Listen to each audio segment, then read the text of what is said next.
Hello bachcho, let's read the question. So question says that the temperature of the city was found to be minus 9.3 degrees Celsius.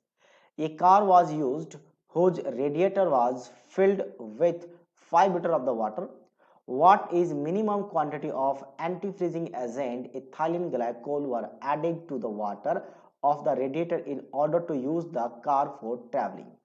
And kf of the water is given 1.86 Kelvin kg per molar.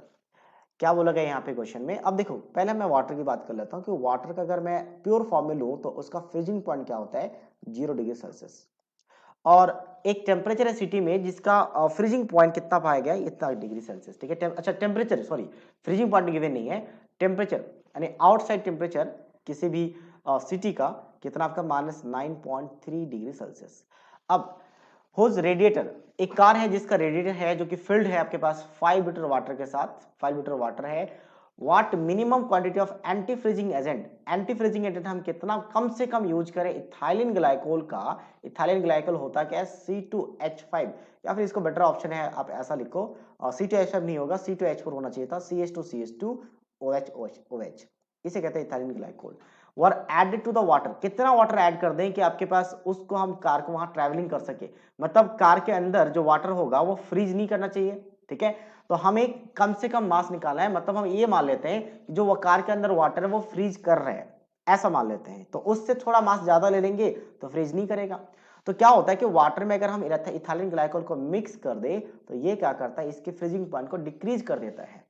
और कितना decrease? मतलब इस value से भी कम value होना चाहिए ताकि आपका वाटर फ्रीज ना हो। जैसे मान लो मैंने अगर ऐसा इथाइलिन ग्लाइकोल का मास लिया जिसके वजह से इस वाटर का फ्रीजिंग पॉइंट -10 डिग्री सेल्सियस हो चुका है, तो इस टेम्परेचर में फ्रीज नहीं होगा।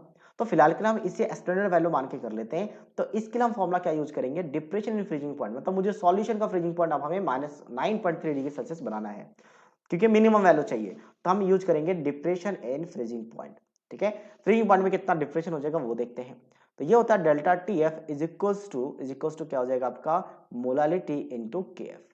अच्छा, मोलालिटी बेसिकली क्या होता है? That is equals to number of moles divided by mass of the solvent in kg।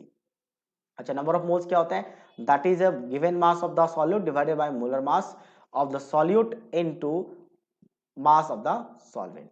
तो ये क्वेश्चन में पूछा गया, डब्ल्यू डैश ही पूछा गया है। मोलर मास तो इथाइलिन ग्लाइकोल का पता होता है हमें, तो हम सारा वैल्यू रखते हैं। ये क्या हो जाएगा आपका? T0F माइनस ऑफ TF, ये फॉर्मूला होता है, that is equals to molality into KF।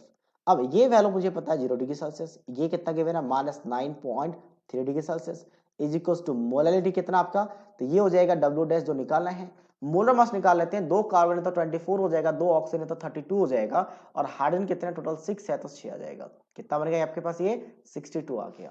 तो ये रख लेते हैं वैल्यू 62 मल्टीप्लाइड आपके पास यहाँ पे मास। अब मास कैसे निकालेंगे सॉल्वेंट का? तो डेंसिटी ऑफ वाटर होता है 1, डेंसिटी ऑफ वाटर 1 होता है जो कि मास अपन वॉल्यूम होता है। और वॉल्यूम कितना आपके पास यहाँ पे 5 लीटर है, तो मास कितना आ जाएगा आपका? 5 kg। ये मास आ गया, तो मास रख लेते हैं यहाँ पे 5, और केजी में ही चाहिए तो केजी आ गया। और साथ साथ में KF वैल्यू मल्टीप्लाई होगा, तो KF वैल्यू कितना आपके पास यहाँ पे? 1.86। अच्छा, ये चीज कंफ्यूज मत हो कि हमने यहाँ पे सेल्सियस में रखा और ये केल्विन में है। एक्चुअल में इसको अगर आप केल्विन में कन्वर्ट करके भी लिखोगे तो सेम वैल्यू आएगा, तो अल्टीमेटली कन्वर्ट करने की जरूरत नहीं पड़ती। तो डब्ल्यू कितना हो जाएगा? 62 इंटू 5 मल्टीप्लाई 9.3 पॉजिटिव वैल्यू हो जाएगा, डिवाइडेड बाई कितना आ जाएगा यहाँ पे? 1.86। तो अब ये मास निकाल लेते हैं। तो ये मास कैलकुलेट करने के बाद आ जाता है 1550 ग्राम, इतना मास आ जाता है। दैट मीन्स कम से कम इथाइलिन ग्लाइकोल का इतना मास अगर ऐड करेंगे वाटर में तो उसका फ्रीजिंग पॉइंट वाटर का ये पहुंच जाएगा।